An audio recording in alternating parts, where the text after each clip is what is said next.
Yes, we can start the session. Hi, good evening, everyone. My name is Ravi. Today we are discussing about 16 PF. PF stands for personality factor. तो आज हम इस पे बात करेंगे कि इसमें कैसे हम माने इवेलुएट करते हैं किसी की पर्सनालिटी को। इसमें बेसिकली हम प्रैक्टिकल्स को टारगेट करके कर रहे हैं कि हम किसी को एनालाइज कर रहे हैं उसकी पर्सनालिटी के बारे में, तो हमें कौन-कौन सी चीज़ें ध्यान रखनी हैं। तो ये फाइनल हमारे एग्ज़ाम जो प्रैक्टिकल्स में होने हैं, उसी के हिसाब से मैंने कुछ पढ़ाई की थी। अमन सर ने कहा था कि you should prepare and go for a lecture on this topic. तो मैंने आज ही थोड़ा-सा इसमें तैयारी की है, तो अगर आप इससे कुछ समझ सकें तो बेहतर होगा। देखिए, इसमें जब आप इसके नोट्स वगैरह देखेंगे तो एक इसका एक ब्रीफ डिस्क्रिप्शन अपने को देता है, ये इस फॉर्मेट में रहता है। अभी इसमें ज़्यादा घुसने की ज़रूरत नहीं है, मैं बस आपको दिखा दे रहा हूँ क्योंकि मैंने इसको पूरा थोरोली पढ़ा है। इसमें यही चीज़ें बताई गई हैं कि जो 16 फैक्टर होते हैं, पर्सनैलिटी फैक्टर्स, वो कौन-कौन से हैं। और जब हम किसी की पर्सनैलिटी को इवैल्यूएट करते हैं तो लास्ट में जो 16 जो ए से लेकर Q4 तक जो कैटेगराइज़ किए गए हैं, उनमें हर कैटेगरी में कौन-कौन सी चीज़ें हैं, उसके बारे में दिया गया है। ये आपके पास आसानी से मिल जाएगा। उसके बाद दूसरी चीज़ होती है ये 16 पीएफ का क्वेश्चनियर, ये फॉर्म ए है। इस तरह से form B, form C, form D और आगे मैंने पढ़ा है कि फॉर्म ई और एफ भी अभी साइंटिस्ट उसके ऊपर काम कर रहे हैं। तो कहने का मतलब कि अलग-अलग लोगों के लिए, अलग-अलग ऐज के लोगों के लिए, अलग-अलग एजुकेशन लेवल के लिए, अलग-अलग तरीके के क्वेश्चन पेपर्स डिज़ाइन किए गए हैं। एक ये जो 16 पीएफ है, इसमें 16 पर्सनैलिटी फैक्टर को लेकर नॉर्मल एक ऐसे बच्चे के लिए जो इंटरमीडिएट 10th क्लास या 16 ईयर के आस-पास है, 15 साल से ऊपर वाले, इवन माने 17 साल का अगर कोई बच्चा है, उसको एग्ज़ामिन कर रहे हैं, तो उसके लिए ये फॉर्म जिसका समझदारी का लेवल थोड़ा ठीक है, बेसिक चीज़ें समझ सकता है, तो उसके लिए ये फॉर्म ए सूटेबल है। हम फॉर्म ए को लेकर ही आगे बढ़ेंगे। तो इसमें 2-3 चीज़ें रहती हैं, पहले मैं आपको ब्लैंक दिखा देता हूँ। एक ये सीट रहती है, ये कहलाती है आंसर सीट। इसमें ओएमआर सीट की तरह होती है ये। ये सब आपके पास होगी, सर ने शेयर की है, आप स्क्रीन पे देख सकते हैं। इसमें सबसे ऊपर लिखा हुआ है answer sheet the 16 PF test form. तो अगर आप इस सीट को देखेंगे तो इसमें 4 आपको एग्जाम्पल के तौर पे 4 प्रश्न दिए हुए हैं और उनके आंसर लगाने के लिए उनके सामने 4 3 ऑप्शंस दिए हुए हैं। ये इसलिए एग्जाम्पल दिया हुआ है कि यही सब चीज़ें आगे इसी तरीके से बाकी आपको 187 क्वेश्चन सॉल्व करने हैं। तो ये 4 क्वेश्चन जो इनिशियली हैं, इनको डिस्कस करना बहुत इंपॉर्टेंट है। तो let's go to the first question that's I like to watch team games. इसके 3 ऑप्शंस हैं। Option A yes, option B occasionally, option C no. इसमें से आप यस भी कर सकते हैं ओकेजनली भी और नो भी कर सकते हैं। अगर आप ये सोचते हैं कि if I am going for occasionally तो कोई सोचेगा कभी ये टीम गेम देखता ही नहीं है। अगर मैं यस करता हूँ तो ठीक है, सब लोग सोचेंगे टीम में रहता है। अगर नो करता हूँ तो लोग सोचेंगे टीम वर्क पसंद नहीं करता। तो दैट्स नॉट ओके। इसमें आपको जो चीज़ पहले क्लिक करती है you should go for that, नहीं तो सही चीज़ों का इवैल्यूएशन हो नहीं पाएगा। अभी मैं आपको टारगेट करके बता रहा हूँ, बाद में ये चीज़ आपको जिस सब्जेक्ट को आप जिस बंदे का या जिस भी व्यक्ति को आप इवैल्यूएट कर रहे हो, उसके हिसाब से सोचना है। दूसरा क्वेश्चन है, अब इसमें जैसे मान लीजिए आपने यस किया, आप टीम गेम्स पसंद करते हैं, ए, तो ये क्वेश्चन नंबर 1 के सामने ए है, उसमें टिक कर देंगे। अब उसके बाद आता है question number 2, I prefer people who are reserved, A, B, are in between, C, make friend quickly. अब आपको कैसे लोग पसंद है, जो रिजर्व हैं, जो आप जल्दी फ्रेंड्स बना लेते हैं या इन दोनों के बीच में हैं? तो ज़्यादातर लोग सोचते हैं कि मुसीबत से बचने के लिए कि रिज़र्व भी अच्छा नहीं है और जो जल्दी फ्रेंड्स बना लेते हैं वो नहीं, तो इन बिटवीन वाला रास्ता। पर ये 16 पीएफ में एक चीज़ हमें ये भी ध्यान रखनी है कि हमें इन बिटवीन वाला रास्ता ज़्यादा चुनना नहीं है। और जब हम किसी का पर्सनैलिटी टेस्ट करेंगे तो उन्हें भी यह बात ब्रीफ करनी है। ऐसा नहीं कि हम ज़्यादातर क्योंकि 3 ऑप्शंस होते हैं, 3 ऑप्शन में 1 ऑप्शन ऐसा इन बिटवीन वाला ज़रूर होता है। तो हमें उसे बचने का प्रयास करना है। अगर 4 से 5 सवालों में आप 1 से ज़्यादा इन बिटवीन चूज़ करते हैं, तो मतलब कहीं न कहीं गड़बड़ हो रहा है आपके एनालिसिस में। तो हमें उसे अवॉइड करना है। तीसरा क्वेश्चन है, money can not bring happiness. Option A true, yes, option B in between, option C no. इसमें जो आपका हो आप इसमें इन बिटवीन कर सकते हो। चौथा क्वेश्चन है, adult is to child as cat is to A kitten, B dog, C baby. अब इसमें तो कंफर्म है कि ए ही किटन सही है, बी और सी गलत है। पर ये सिर्फ एग्जाम्पल के लिए दिया हुआ है, मैंने इसका पूरा मैनुअल पढ़ा है, ये 10-15 पन्ने का है। इसमें ये चीज समझाई गई है कि ये क्वेश्चन जानबूझ के इसलिए डाला गया है, आपको ये बताने के लिए कि इस तरह के क्वेश्चन नहीं पूछे जाएंगे। ये तो एक सिंपल इंग्लिश का या कि मैथ के सवाल की तरह होगा कि if 2 is multiplied by 2 what will be the answer, that will be 4। ऐसा क्वेश्चन नहीं आना। इसमें ऐसा क्वेश्चन होगा कि जो आपके कोई ऐसे आपको एम्बिगुइटी में लाके खड़ा करेगा। तो आपको इन बिटवीन वाले चीजों से अवॉइड करना है और अपनी जो भी आंसर है उसको जो आपको पहले क्लिक करता है उसको देना है।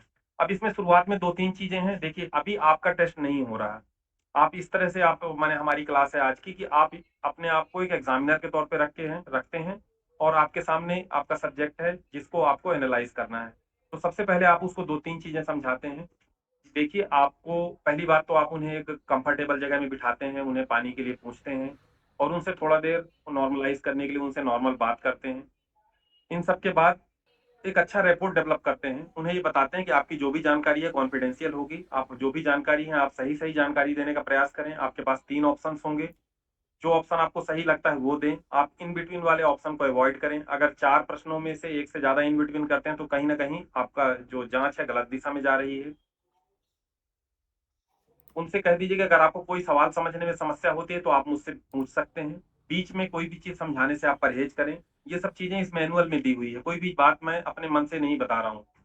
ये सब बातें पहले से बताई गई हैं कि आपको इन चीज़ों का उस बीच में टेस्ट लेने से पहले ध्यान रखना है।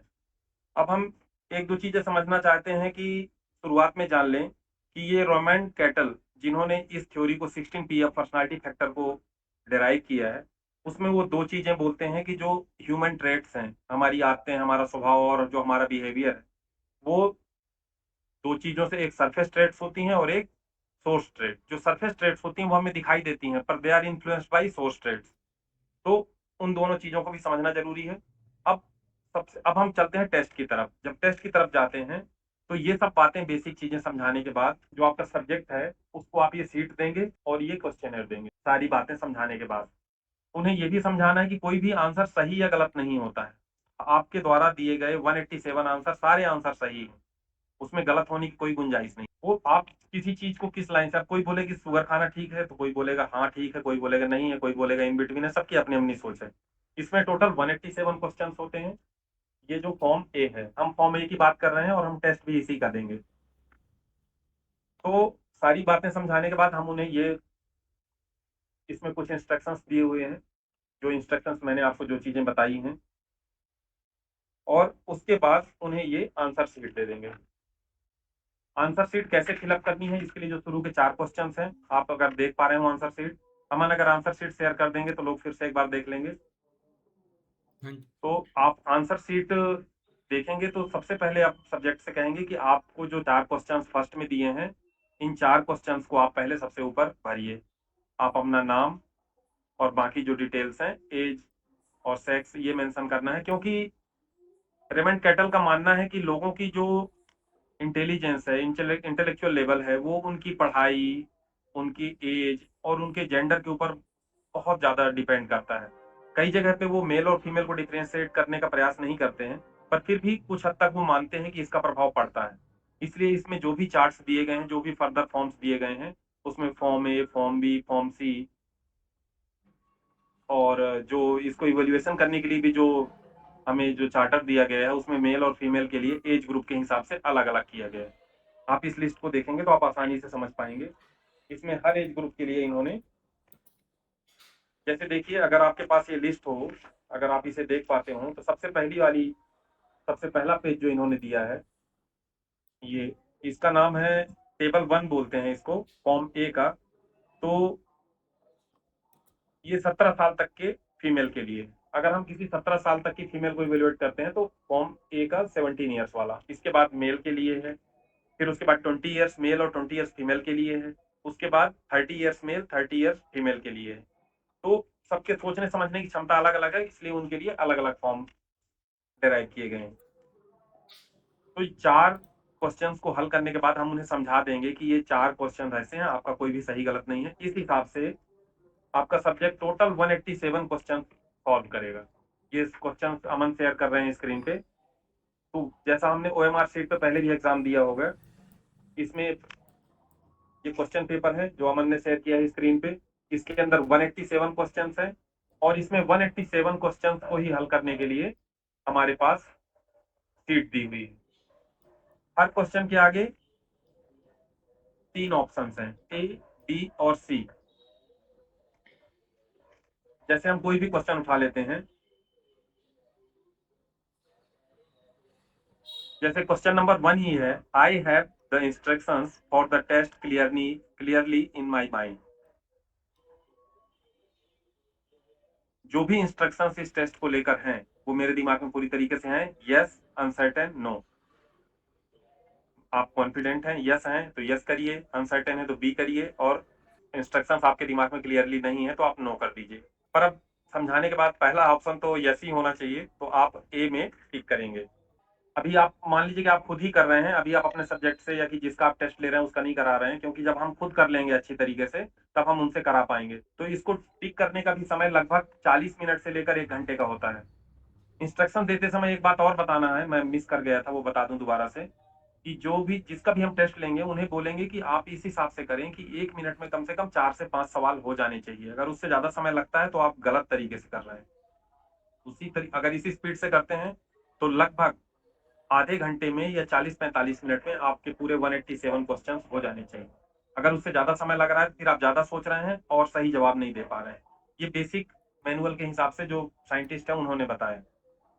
तो अगर आप यहाँ तक सभी समझ गए हैं कि हम ये मान के चलें कि आप इस क्वेश्चनियर जिसमें 187 क्वेश्चन है और उसके 187 आंसर हैं जिनके 3 ऑप्शन है, ए, बी और सी, आपने पूरी तरीके से फिल कर लिए हैं।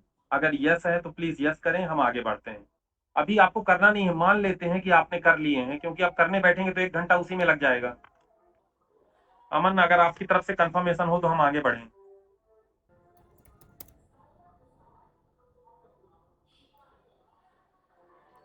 Okay, thank you. अब हम, जैसा मैंने आपको पहले ब्लैंक शीट दिखाई थी, ये ब्लैंक शीट थी जो 187 क्वेश्चंस थे, इनके 187 हमें आंसर मार्क करने थे।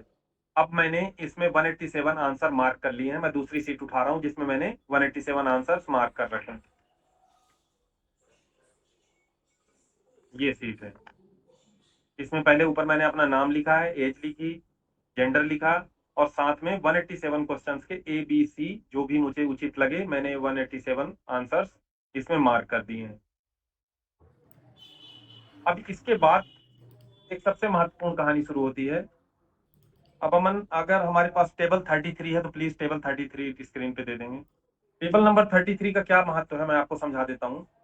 ये टेबल नंबर 30, जैसे आप अभी पहले आपको आंसर शीट देखिए, टेबल आप रहने दीजिए अमन स्क्रीन पे। अच्छा, ओके, आंसर शीट आ गई। आप आंसर शीट को ध्यान से देखिए कि आप राइट हैंड साइड देखेंगे तो ए से लेकर क्यू तक अल्फाबेट्स दिए हुए, ए, बी, सी, डी मिसिंग है, ई, एफ, जी, एच, आई, जे के मिसिंग है, एल, एम, एन, ओ, फिर उसके बाद Q1, Q2, Q3 और Q4, इस तरीके से हमें कैपिटल लेटर्स में दिए हुए हैं। अब आपको ये देखना है, ए का मतलब ये नहीं है, ए में मतलब कहने का मतलब पर्सनालिटी फैक्टर जो ए है, ए के अंदर वार्मथ आता है कि आदमी के मेल जोल कैसा है, किससे मिलने का तरीका कैसा है, उसका एक अलग हम बाद में डिफाइन करेंगे। तो ए फैक्टर है, अगर मान लीजिए पर्सनालिटी का कुछ भी है, उसको एलिब्रेट नहीं कर रहा हूं अभी, सिर्फ ये मान के चलिए कि फैक्टर ए में कितने मार्क्स, अभी मार्क्स ही मान लीजिए कि कितने मार्क्स उसके आए। तो वो चीज कैलकुलेट करने के लिए हम ऐसा नहीं है कि उस ए के सामने जो जो भी मार्क्स हैं हम उनको टोटल कर लेंगे। तो शुरुआत में मुझे भी यही कंफ्यूजन था। उसके लिए हमें क्या करना है, टेबल 33 पे जाएंगे प्लीज। तो टेबल 33 में आप देखिए, ए के सामने देखिए इसमें क्या लिखा है, number of items 10, total score possible 20, फिर उसके आगे लिखा है 352, 101, 126, 176, और इस तरीके से बाकी वो दिए हुए हैं मार्किंग्स। इस हिसाब से हमें मार्किंग करना, पर एक चीज मैं थोड़ा मिस कर रहा था यहाँ। अभी टेबल नंबर 33 में आने से पहले हमें किस क्वेश्चन पे कितने मार्क्स किसको मिले हैं, हमें सबसे पहले ये मार्क करना है। तो अब हम आ गए हैं क्वेश्चनर पे। तो क्वेश्चनर पे आ गए तो इसमें दो चीजें होती हैं। देखिए, सबसे महत्वपूर्ण चीज क्या है, इसके लिए एक स्टेंसिल दी हुई है, 2 स्टेंसिल्स दी हुई हैं, ये स्टेंसिल ए और स्टेंसिल बी। पर अनफॉर्चुनेटली हमारे साथ प्रॉब्लम क्या है कि ये जो सीट है, सीट के साथ जब हम इसको ओवरलैप करते हैं तो ये प्रॉपरली सही क्वेश्चन के ऊपर सही तरीके से ओवरलैप नहीं हो पा रहा है। इसलिए हमने एक दूसरा फार्मूला निकाला है कि अब हम सीट्स, इसमें तो आसानी से आप सीधे काउंट कर सकते थे कि किस फैक्टर में कितने मार्क्स आ रहे हैं, पर अब चूंकि ये सीट सही तरीके से इसके ऊपर ओवरलैप नहीं कर रही है तो ये काम हो नहीं रहा है। इसके लिए दूसरा फार्मूला क्या निकाला है, ऑड और इवन वाला फार्मूला। ऑड और इवन आप सभी समझते हैं, पर थोड़ा सा मैं प्लीज एक बार मैं बेसिक से बता देता हूं। ऑड 1 3 5 7 और इवन 2 4 6 8। जब हम ऑड क्वेश्चंस को अटेंड करेंगे तो उसमें जो मार्किंग होगी 2 1 0 होगी। कहने का मतलब अगर क्वेश्चन नंबर 1 में मैंने ऑप्शन बी सेलेक्ट किया है, क्वेश्चन नंबर 1 में ऑप्शन बी को टिक किया है, अब 1 क्या है, 1 ऑड है या इवन है, तो 1 ऑड है। क्योंकि 1 ऑड है और ऑप्शन नंबर बी है तो इसमें कितने मार्क्स मिलेंगे इसको, ऑड में 2 1 0 मिलते हैं। और ऑप्शन नंबर बी किया है मैंने, अगर ए सही होता तो 2 मार्क्स मिलते हैं, बी सही है तो 1 मार्क मिलेगा और सी सही है तो 0 मार्क मिलेगा। प्लीज एक बार ध्यान दीजिएगा, बहुत कंफ्यूजन मुझे था शुरू में, इसलिए मैं बार बार बता रहा हूं। ऑड में अगर ए सही है तो 2 मार्क्स मिलेंगे, बी सही है तो 1 मार्क मिलेगा और सी सही है तो 0 मार्क मिलेगा। पर जब हम इवन नंबर को कैलकुलेट करते हैं, मान लीजिए क्वेश्चन नंबर 2 को उठा लेते हैं, हम 2 पे जाएंगे। ओके, 2 में मैंने 1 को मार्क किया है, मतलब ए को मार्क किया है, 2 में ए को मार्क किया है। और 2 का मार्किंग सिस्टम क्या है, उल्टा है, जो ऑड का है उसका उल्टा है इवन में। इवन में क्या है, 0 1 2। अगर ए सही है तो 0 मिलेगा, बी सही है तो 1 मिलेगा और सी सही है तो 2 मिलेगा। इस हिसाब से सबसे पहले हम क्या करते हैं कि ऑड और इवन के हिसाब से हम सारे क्वेश्चंस में कौन किस क्वेश्चन में कितने मार्क्स पाई वो लिखना पड़ेगा। जैसे मेरी सीट आप देख पा रहे हो, प्लीज एक बार देखिएगा। मैं क्वेश्चन नंबर 1 के पास ले जाता हूँ। इसमें आप देखिए कि जैसे क्वेश्चन नंबर 1 को मैंने कर लिया है, ऑड जितने क्वेश्चन हैं उनको मैंने रेड पेन से मार्क कर लिया है। और एक बार जब आप ऑड करना शुरू करें तो सारे ऑड ही कर लें, क्योंकि बार बार 0 1 2 या 2 1 0 करने में गलत होने के चांसेस बहुत ज्यादा रहते हैं। तो एक बार सारे ऑड कर लीजिए, जब पूरे ऑड हो जाएं 187 तक तो फिर इवन शुरू करिए, तो फिर उसमें आपको गलती के चांसेस कम रहते हैं। तो एक बार मैं फिर से बता दूं कि जैसे मेरा क्वेश्चन, मैं 2 4 क्वेश्चन बता देता हूं, उसके बाद फिर हम आगे बढ़ेंगे। तो जैसे मैंने पहला क्वेश्चन है जिसमें मैंने बी मार्क किया है, बी क्या है, सॉरी 1 क्या है, ऑड है, तो बी है, तो बी बी ऑप्शन लिया है मैंने, इसलिए इसको 1 नंबर मिले। जब अब क्वेश्चन नंबर 2 को मैं स्किप कर रहा हूं, अब मैं सीधे क्वेश्चन नंबर 3 पे जा रहा हूं, एक बार में मैं सीधे पूरे ऑड करूंगा, उसके बाद फिर इवन में जाएंगे। तो क्वेश्चन नंबर 3 पे जा रहा हूं, तो 3 में मैंने ऑप्शन सी टिक किया है, ऑप्शन सी टिक किया है, और सी में मुझे कितने मार्क्स मिलने चाहिए ऑड के केस में, 2 1 0। सी है इसलिए इसमें 0 मिलेगा। अब 3 के बाद मैं सीधे 5 में जा रहा हूँ, 5 में भी मैंने सी टिक किया है, सी में कितना मिलना चाहिए मुझे, क्योंकि ये ऑड है तो ऑड में क्या है, A for 2, B for 1, C for 0। तो मैंने 5 में सी किया है इसलिए 0 मार्क्स मिला। इस हिसाब से हम पूरे 187 तक कर लेंगे। अब पहुंचते हैं हम इवन की तरफ। अब देखिए इवन में सबसे पहला क्वेश्चन मेरा क्वेश्चन नंबर 2 होगा। जब हम क्वेश्चन नंबर 2 पे जाते हैं तो 2 में मैंने ए मार्क किया है, जबकि इवन का जो मार्किंग सिस्टम है, A stand for 0, B stand for 1 and C stand for 2। क्योंकि 2 में मैंने ए मार्क किया है तो मुझे कितने मार्क्स मिलेंगे, 0। 2 के बाद 3 तो ऑलरेडी हमने कर रखा था, मैं 4 में आता हूं। 4 में फिर इवन आ गया है, तो इवन में 0 1 2, तो मैंने 4 में बी टिक किया है, तो बी में कितने मार्क्स मिलेंगे मुझे, 1 मिलेंगे। अब आते हैं 6 में। 6 में भी मैंने बी किया है तो इसमें 1 मिलेगा। 8 में मैंने ए किया है इसलिए 0 मिलेगा। 10 में मैंने सी किया है, इवन के केस में असेंडिंग ऑर्डर है और ऑड के केस में डिसेंडिंग ऑर्डर था। इसे असेंडिंग डिसेंडिंग रखेंगे दिमाग में तो काफी क्लैरिटी रहेगी। तो 10 में मैंने किया है सी ऑप्शन, इसलिए 10 में मुझे 2 मार्क्स मिल गए। अब यहां तक आप समझ गए हो, इस तरह से 187 का हम 0 1 2 और 2 1 0 ये वाला क्लियर है आप सभी को, प्लीज एक बार यस कर दें, तो फिर हम आगे सीट नंबर टेबल नंबर 33 पे चलेंगे। ये प्रोसेस बहुत सरल है पर थोड़ा सा टाइम टेकिंग है। ओके अमन, अगर आपकी तरफ से क्लियरेंस हो तो फिर मैं आगे बढ़ूंगा 33 की तरफ। Okay thank you. तो प्लीज सभी पार्टिसिपेंट से मैं कहना चाहूंगा, मैं ये मान के चलता हूं कि आपने अभी तक ये 16 पीएफ फॉर्म में, फॉर्म ए के नाम से जिसको जानते हैं, इसमें 187 क्वेश्चंस थे। आपने सभी 187 क्वेश्चंस पढ़े और सभी 187 क्वेश्चंस पढ़ने के बाद इस 16 पीएफ टेस्ट फॉर्म जो है जिसमें 187 क्वेश्चंस के ओएमआर सीट है, इसमें आपने सभी को ABC के हिसाब से मार्क कर लिया। इंस्ट्रक्शंस आपको पहले बता दिए गए थे, अगर आप बोलेंगे तो बाद में हम एक बार और रिपीट कर देंगे। तो ये मान लिया कि OMR सीट आपने फुल कर ली। इस सीट को फुल करने के बाद मैं रिपीट कर रहा हूँ, ऑड नंबर्स की ये प्लीज आप लिख लीजिएगा कहीं कहीं शॉर्ट में आप लोग, कि ऑड नंबर्स के लिए हम जो मार्किंग करते हैं, A के लिए 2 नंबर देते हैं, B के लिए 1 मार्क और C के लिए 0, डिसेंडिंग ऑर्डर में। ऑड के लिए जब हम इवन नंबर की तरफ जाते हैं तो असेंडिंग ऑर्डर में रहता है वो 0 1 2। इस हिसाब से मैं ये मान के चलता हूं कि अभी यहां तक आप सब समझ चुके हैं, और इसको आपने हर क्वेश्चन को कितना मार्क देने हैं वो आपने दे दिया, कि इधर they are having 1 mark 2 mark और 0 मार्क, आपने यहां तक पूरा कर लिया है। ओके, अब हम आगे बढ़ते हैं। अब हम इसके आगे बढ़ेंगे कि अब ये पर्सनालिटी फैक्टर्स लिखे हुए हैं, जो ये साइड में ABCD से लेकर Q तक लिखा हुआ है, ये सारे पर्सनालिटी फैक्टर्स हैं। आप ये सब जानते हैं, ये सब बुकलेट में लिखा हुआ है कि कौन से पर्सनालिटी का है। ये सारे पर्सनालिटी फैक्टर्स हैं। अब किस फैक्टर को कितने नंबर मिले हैं, यही आपकी पर्सनालिटी आगे जाके बताएगा। जैसे फैक्टर ए में कितने मार्क्स हैं, अब हम ये कैलकुलेट करना है। पर एक चीज ध्यान दीजिए, जो मैं शुरू में एक वीक तो मैंने I was really in trouble, I was just adding all these numbers, question number 1, question number 26, question number 51, 76, 101 in this row and I was going on wrong direction. पर मुझे फिर समझाया मैम ने, तब मुझे आया क्लैरिटी कि इसको करना कैसे एक्चुअली।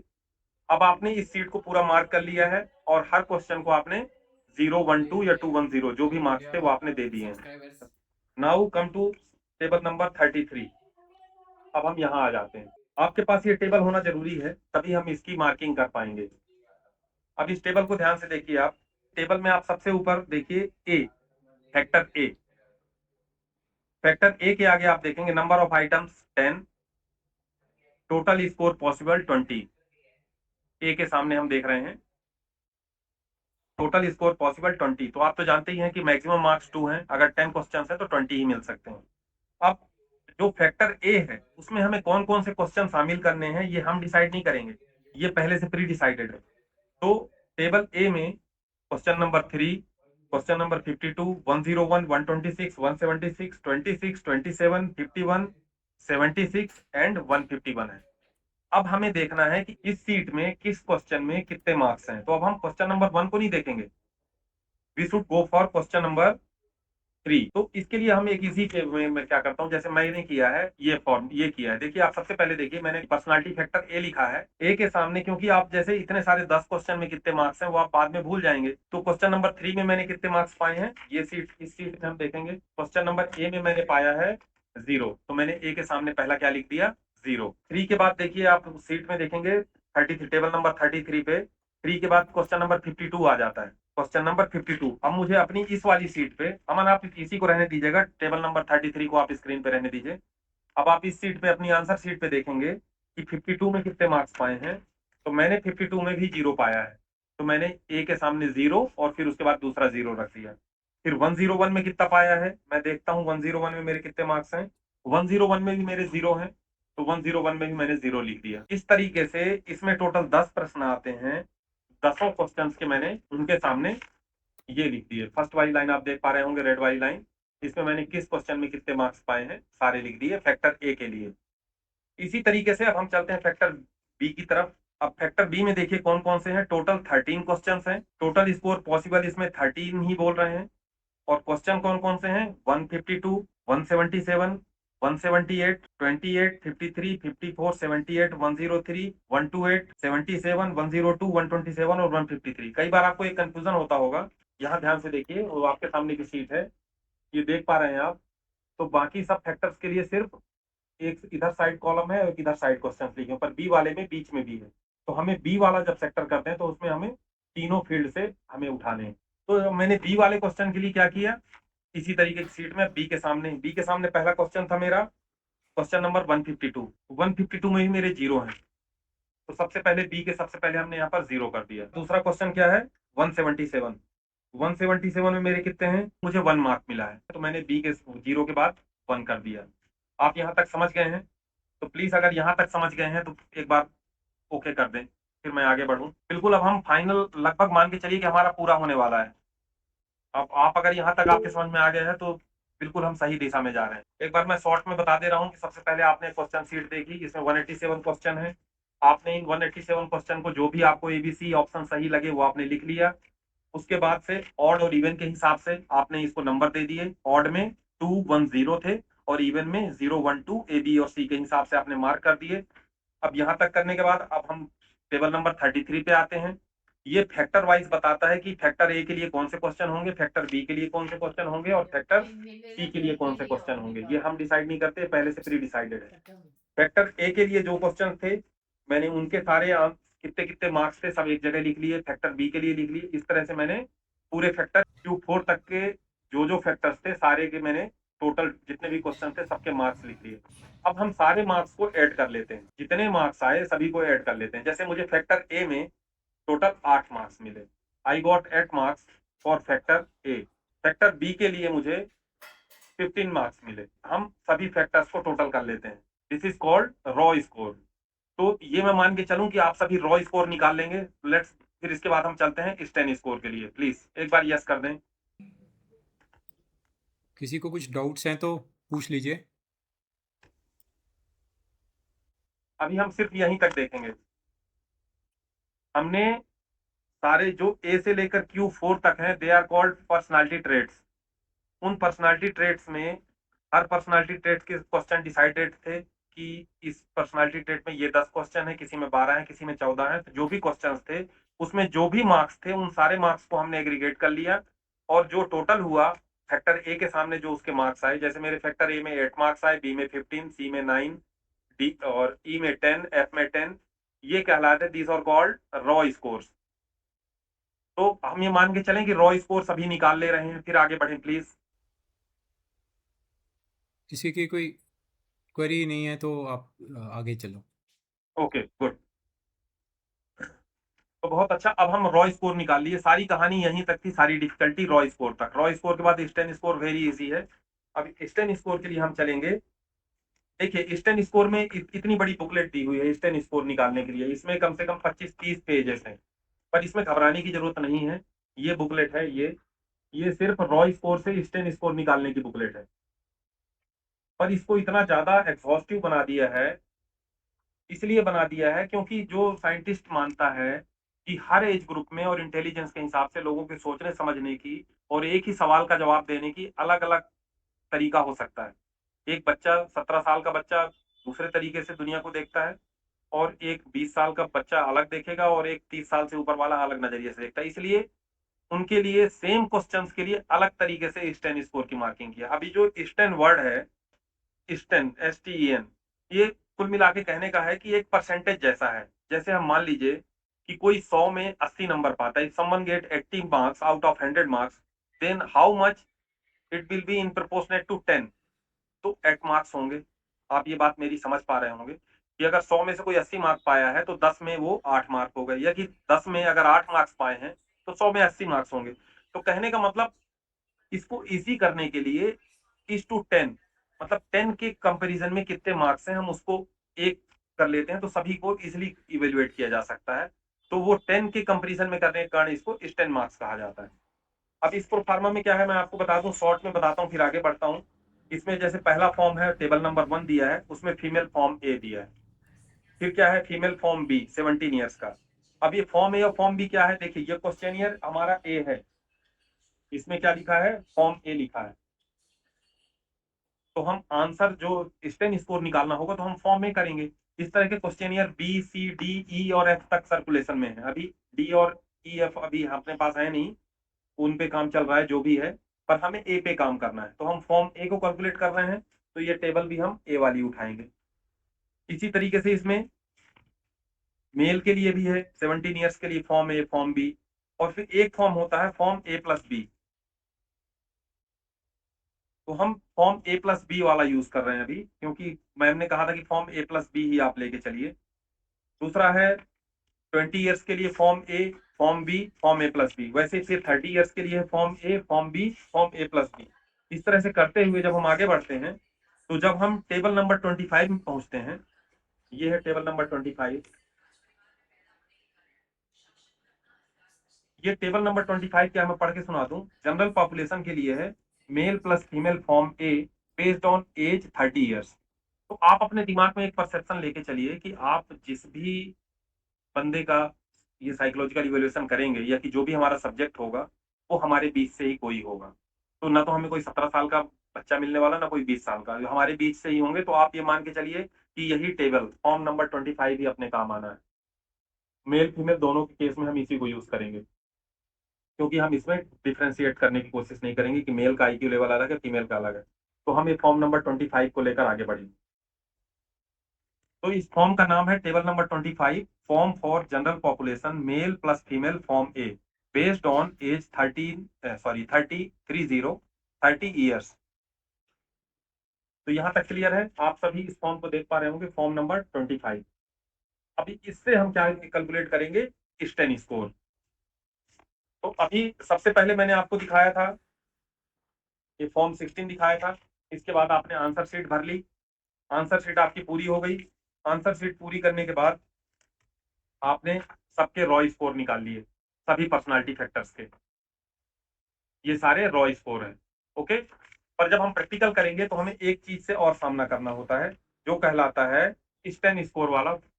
ये होती है प्रोफाइल, हम इसमें मार्किंग करते हैं, ग्राफ जैसा होता है। इसमें क्या है? इसमें दो कॉलम्स हैं, एक है रॉ स्कोर और दूसरा है स्टेन स्कोर। तो स्टेन स्कोर हम कैसे निकालेंगे? इस फॉर्म में हम अभी आगे चलेंगे। अमन नहीं, अभी रहने दीजिए, अभी हम स्टेन स्कोर पे चलते हैं। हाँ ठीक है, इस पे हम आगे चलेंगे। तो अभी हमने यहाँ पर रॉ स्कोर लिख लिए थे सबके, सभी के रॉ स्कोर लिखे हुए हैं। अब रॉ स्कोर से हमको चलना है स्टेन स्कोर में, तो हम अपने रफ कॉपी में ही स्टेन स्कोर भी लिख लेंगे। स्टेन स्कोर अब निकलेगा कैसे? जैसे ए में मुझे रॉ स्कोर 8 मार्क्स मिले। अब हम चलते हैं इस टेबल पे, टेबल नंबर 25 पे। अमन प्लीज टेबल नंबर 25 आप लाएंगे। एक बार उसका टेबल का नंबर चेक कर लेना, ठीक है या नहीं। हाँ, table number 25 male plus female form A. अब टेबल नंबर 25 में आप देखिए ये सबसे टू पहले, नाइन एट फोर है ना उसका number, N N equal to 29। या 2984, राइट। ओके, तो आप सबसे पहले स्क्रीन पे देख पा रहे होंगे। आप सबसे पहले फैक्टर ए पे जाइए। फैक्टर ए पे आप देख रहे हैं मुझे कितने मार्क्स मिले हैं? 8 मार्क्स मिले हैं। मुझे 8 मार्क्स मिले हैं। तो फैक्टर ए में आप देखिए, अमन कर्सर लेके गए हैं 8 के पास। यहाँ आप देखेंगे 0 to 4, 5, 6 to 7, 8 to 9, 10, 11 to 12, 13, 14 to 15, 16 to 17, 18 to 20। ये फैक्टर ए के वो थे, फाइंडिंग्स थे। अब हमें, क्योंकि आपके सब्जेक्ट को फैक्टर नंबर ए में कितने मार्क्स मिले हैं? 8 मार्क्स मिले हैं। तो अब आपको कहाँ जाना है? फैक्टर नंबर ए के सामने देखिए, 0 to 4, 5, 6 to 7, 8 to 9। आप 8 to 9 पे कर्सर है अभी अमन का। तो 8 to 9 के ऊपर देखिए क्या मार्क्स लिखे हुए हैं? स्टेन स्कोर के कॉलम में 4 मार्क्स। स्टेन स्कोर के कॉलम में कितने हैं? 4 मार्क्स। तो फैक्टर ए के स्टेन स्कोर कितने हो गए? 4। तो मैंने क्या लिख दिया यहाँ अपने रफ में? 8 के सामने 4 लिख दिया। अब रॉ स्कोर का आगे से हमारा कोई काम नहीं है। अब हमें जो भी आगे काम करना है स्टेन स्कोर पे करना है। तो ए के लिए स्टेन स्कोर कितना हो गया? 4 हो गया। चलिए अब फैक्टर बी की तरफ चलते हैं। फैक्टर बी में फैक्टर बी में मेरा रॉ स्कोर 15 है। मेरा रॉ स्कोर फैक्टर बी में 15 है। तो चलिए फैक्टर बी में चलते हैं। फैक्टर बी में पहला है 0 to 2, 3, 4, 5, 6 to 7, 8, 9, 10, 11, 12 to 13। 15 का कॉलम नहीं है, तो हम इसको 12 to 13 में ही लेके चलेंगे। जो सबसे बड़ा वाला कॉलम है उसको लेते हैं। तो 12 to 13 में कितने स्टेन स्कोर इसको मिल रहे हैं? 10 मार्क्स। तो 10 मार्क्स मैंने फैक्टर बी में अपने को 10 मार्क्स दे दिए। अब इसके बाद चलते हैं फैक्टर सी की तरफ। फैक्टर सी में मुझे मिले हैं 9 मार्क्स। 9 का स्टेन स्कोर कितना होगा? तो हमको सी के सामने चलना पड़ेगा। सी में देखिए दूसरे नंबर पे ही है 8 to 9। 8 to 9 के ऊपर देखिए कितने मार्क्स मिल रहे हैं? Sten score 2। तो फैक्टर सी का मेरा स्टेन स्कोर कितना हो जाएगा? 2 हो जाएगा। मुझे ऐसा मैं महसूस कर रहा हूँ कि सभी समझ पा रहे हैं। प्लीज अगर किसी को हो तो तुरंत बता दें, क्योंकि फिर बाद में आप नहीं समझेंगे तो फिर वो मामला उलझे रहेगा। अब मैं 2-3 बताने के बाद इसको बंद करूंगा। तो फैक्टर सी के बाद फैक्टर ई पे आते हैं। फैक्टर ई में मेरे को मिले हैं 10 मार्क्स। इसके लिए हम क्या करते हैं? स्केल रख लेते हैं, तो थोड़ा इजी रहता है। जैसे मैंने अपने सामने स्केल रख ली है। फैक्टर ई में मैं देख पा रहा हूँ, फैक्टर ई में मुझे मिले हैं 10 मार्क्स। तो 10 10 आप देख पा रहे होंगे सामने, फैक्टर ई के सामने आप 10 देखिए, 10 11 का एक कॉलम है, तो वो स्टैन स्कोर उसके ऊपर वाला है 5। फैक्टर ई में अगर कोई 10 मार्क्स पाएगा, ऐसा नहीं है कि आप सभी के लिए अलग अलग है। जैसे ई में अगर 10 मार्क्स पाए हो तो उसको 5 मिल रहे हैं। अब हो सकता है आप ए में 10 मार्क्स पाते तो उसका अलग होता, बी में 10 मार्क्स होते तो उसका अलग होता। फैक्टर ई का अगर हमें रॉ स्कोर 10 है तो उसका स्टैन स्कोर 5 हो गया, तो हमने ई के सामने यहाँ पर 5 लिख दिया। एक दो और देखेंगे, उसके बाद हम आगे बढ़ेंगे। ई के बाद हम चलते हैं एफ के लिए। पर्सनालिटी फैक्टर एफ में मुझे टोटल मिले हैं 10 मार्क्स। 10 मार्क्स मिले हैं एफ पे। एफ का 10 मार्क्स हम देखते हैं। एफ के 10 टू 11 इसके लिए 4 स्टैन स्कोर है। आप कर्सर को ध्यान से देखेंगे प्लीज, तो आप समझ जाएंगे मैं क्या कहना चाहता हूँ। हम बहुत अच्छे तरीके से उसको रिप्रेजेंट कर रहे हैं। तो एफ के सामने 10 से 11 वाले कॉलम में आए, फिर उसके बाद ऊपर आते हैं हम जहां पर स्टैन स्कोर लिखा हुआ, देखिए बीचों बीच स्टैन स्कोर लिखा है, तो इसका स्टैन स्कोर हो गया 4। अब लास्ट हम देख लेते हैं एफ के बाद एक जी देख लेते हैं। जी में भी मुझे मिले हैं 10 मार्क्स। जी में मुझे मिले हैं 10 मार्क्स। तो जी के कॉलम में हम आगे बढ़ते हैं, तो जी में 10 और 11 के कॉलम में सबसे ऊपर पहुंचते हैं, तो इसके भी 4 मार्क्स। तो हम यहाँ स्टैन स्कोर लिख लिए, इसमें भी हमने 4 लिख लिया। अब मेरी रफ शीट तैयार हो गई। मेरे पास यहाँ फैक्टर्स हैं और फैक्टर्स के आगे मेरे रॉ स्कोर्स और स्टैन स्कोर हो गए। Sten score is something which is to 10। 10 के कंपैरिजन में कितने नंबर है वो इस चार्ट में कैलकुलेट करके बताया गया है। चार्ट के हिसाब से हमने स्टैन स्कोर निकाल लिया और इसमें मेंशन कर लिया। अब हम इसके बाद पहुंचते हैं इस फॉर्म में। ये फॉर्म, इसमें जो स्टैंडर्ड स्कोर मिले हुए हैं सिर्फ उसको रिप्रेजेंट करना है और इससे ज्यादा कुछ नहीं है। देखिए सबसे पहले यहाँ पर क्या किया हमने, रॉ स्कोर्स लिख लिए। एक साइड से मैंने ये रॉ स्कोर्स लिखे हैं लाल पेन से, और इधर फिर मैंने क्या लिख लिया, उसके स्टैन स्कोर लिख लिया कि मुझे कितने कितने और कहां से लिखा, ये मैंने जो रफ बनाया था इस रफ से मैंने इसमें स्टैन स्कोर लिख दिया। अब एक चीज ध्यान दीजिए, इसमें आप देखिए, इसमें जैसे फैक्टर ए में कितने मार्क्स पाए, इसने 4 मार्क्स पाए, तो यहाँ पर फैक्टर ए के सामने जो 4 है वहां पे हम एक गोला लगा देंगे। जैसे देखिए मैंने गोला लगाया, आप देख पा रहे हो शायद। फैक्टर ए के सामने 4, तो मैंने 4 पे गोला लगा दिया। इसमें देखिए मार्किंग दी हुई है 1 2 3 4 5 6 करके, आप ध्यान से देखेंगे तो आप समझ जाएंगे। फैक्टर बी में मैंने कितने मार्क्स पाए, 10 मार्क्स। अभी ये लाइन पे ध्यान मत दीजिएगा, जो जिग जैग लाइन है, आप कहाँ चले जाइए, 10 पे चलिए। बी के सामने किस पे टिक करेंगे आप, 10 पे। सी पे मैंने कितने मार्क्स पाए हैं, 2 मार्क्स, तो फिर वो कहां पर आ गया, सी में 2 में आ गया। ई में आ गए हैं मेरे 5 मार्क्स, तो फिर मैं 5 आ गया, 5 लगभग बीच में है। एफ में है 4 मार्क्स, 4 आ गया। जी में भी 4 मार्क्स हैं, तो फिर उसके नीचे आ गया 4। एच में 6 मार्क्स हैं, तो फिर 6 की तरफ चला गया। इस तरीके से हम पूरी टेबल को मार्क कर लेंगे। ये हमारा एक ग्राफिकल रिप्रेजेंटेशन जैसा बन गया। यहां तक करने के बाद अब मैं मान के चलूं कि यहां तक आपके समझ में आ गया है इस चार्ट को बनाना। अब इस चार्ट के हिसाब से बेसिकली क्या है कि हमने जो सब्जेक्ट है हमें उसे इवेल्युएट करना था। अब इसमें मान लीजिए कहीं पर किसी में, किसी ट्रेड में, मान लीजिए ए में अगर कोई 1 मार्क पाता है, इसका मतलब हो गया वो एक्सट्रीमली लो है उस फील्ड में। अगर कोई 2 मार्क्स पाता है तो वो ग्रॉसली लो है। 3 मार्क्स का मॉडरेटली लो है। 4 में स्लाइटली लो, 5 में एवरेज, 6 में भी एवरेज, 7 में स्लाइटली हाई, 8 में मॉडरेटली हाई, 9 में ग्रॉसली हाई और 10 में एक्सट्रीमली हाई। इस तरीके से उसके सारी चीजों को हम माने इवेल्युएट करते हैं। अब जैसे वेरी फर्स्ट जो पर्सनालिटी फैक्टर ए है वो वार्म को दिखाता है, उसका मेल मिलाप कैसा है। फैक्टर बी रीजनिंग कहलाता है। फैक्टर सी ये ना, इमोशनल एक स्टेबिलिटी। बार एक मैसेज पढ़ लेना, तानिया करी दोबारा से बताओ। ये देखो, साइड में जो मार्क्स फिल किया वो कैसे किया, दोबारा बताओ। देखिए ये तो वेरी सबसे इजी है, यही है इस माने पूरे इसमें। देखिए अभी हम रॉ स्कोर को छोड़ दीजिए, सिर्फ स्टैन स्कोर पे ध्यान दीजिए, जो हमने लास्ट में जो फाइंडिंग्स निकाली थी। स्टैन स्कोर ए का ओके। 4 है। अब इसमें देखिए, इस लिस्ट में देखिए 1 से लेकर 10 तक मार्किंग दी हुई है इस लिस्ट में, ठीक है। है ना। 1 से लेकर 10 में दी हुई है। अब हम ए के सामने, ये है करेक्टर ए, माने पर्सनालिटी फैक्टर ए है। ए के सामने हम चलेंगे तो ये 1 2 3 4 5 6 है, तो इसमें ए में मुझे मिले थे 4 मार्क्स, तो यहाँ पर 4 को हमने ठीक कर दिया। बी में हमें मिले थे 10 मार्क्स, तो फिर बी के सामने 10 को कर दिया। ये बी, देखिए आप देख पा रहे होंगे फैक्टर बी के सामने 10 है। आपकी ठीक है। शीट पूरी तरह क्लियर नहीं, गॉट इट। मैं शेयर कर रहा हूँ, इसमें देख लो एक बार। ठीक है सर, गॉट इट कैसे हुआ, गॉट इट।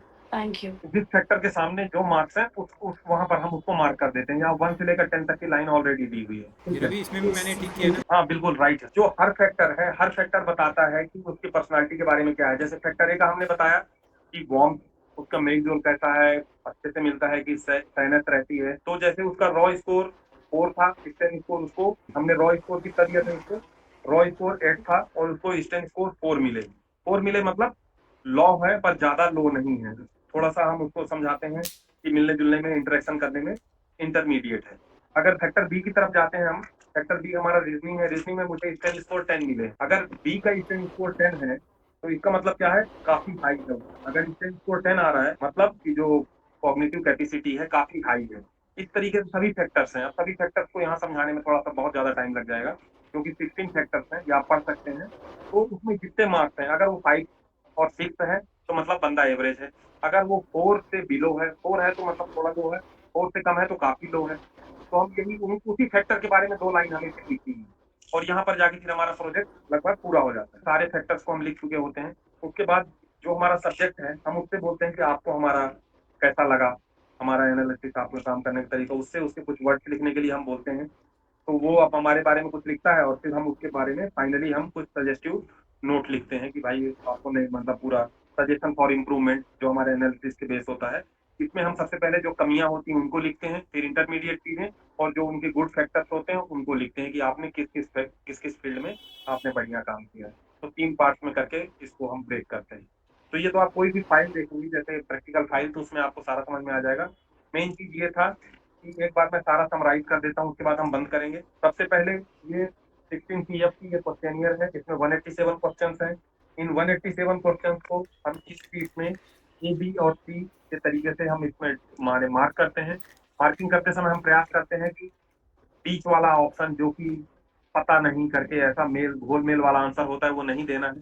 जो आपके दिमाग में फर्स्ट क्लिक करता है वही करना है, स्पीड भी करना है। प्रयास करना है कि आधे घंटे से 40 मिनट में आंसर शीट पूरी हो जाए। ये आंसर शीट पूरी होने के बाद ऑड और इवन के बेसिस पे हम उसे मार्क कर लेते हैं। ऑड में 210 और इवन में 012 के हिसाब से हम मार्क कर लेते हैं। इतना करने के बाद हमने सभी 187 क्वेश्चन से हमने मार्क दे लिए, माने मार्किंग हम कर चुके हैं। यहाँ तक पहुंचने के बाद थोड़ा सा एक काम बढ़ जाता है कि अब हमें क्या निकालना होता है, सेक्टर वाइज किस सेक्टर के कितने मार्क्स हैं। इसके लिए हमें सीट नंबर 33 का इस्तेमाल करना होता है। ये सीट सभी के लिए फिक्स है, क्योंकि क्वेश्चनर ए है हमारा, ये items form A and B के लिए है। हम फॉर्म ए कर रहे हैं, फॉर्म ए को सॉल्व किया है, तो हमें इसी सीट से हमें करना है। अब इसमें ये बोलता है फैक्टर ए, फैक्टर ए के लिए 10 क्वेश्चन है, और इसका वेटेज 20 मार्क्स का है। और क्वेश्चन कौन कौन से होंगे ये पहले से डिसाइडेड है, 3, 52, 101, 126, 176, इस तरह के क्वेश्चन दिए हैं। तो हम ऐसे नहीं है, जैसे शुरुआत में मैं खुद कर रहा था कि फैक्टर ए को कैलकुलेट करने के लिए मैं इसके सामने जो आंसर है सबको एक लाइन से ऐड कर रहा था। ऐसा नहीं करना है। फैक्टर बी के सामने वाले क्वेश्चन का फैक्टर बी से संबंध नहीं है। यहाँ तो आपकी सुविधा के लिए ABCD लिख दिया गया है। फैक्टर एक में हमें वही 10 क्वेश्चन के आंसर को टोटल करना है जो टेबल नंबर 33 में दिए हैं। हमने फिर इसको एक रफ शीट में हमने इस हिसाब से टोटल कर लिया। फैक्टर ए के सामने जो जो क्वेश्चन थे, जैसे 3, 52, 101, 3 में मुझे 0 मिला, 52 में 0 मिला, 101 में 0 मिला, 126 में 0 मिला, 176 में 2 मिला। इस तरीके से हम इसके पूरे पूरे 10 क्वेश्चन के आंसर लिख दिए। इसी तरीके से फैक्टर ए से लेकर फैक्टर क्यू तक पूरे 16 फैक्टर के हम सभी के आंसर लिख लिए, हम कितने कितने मार्क्स पाए।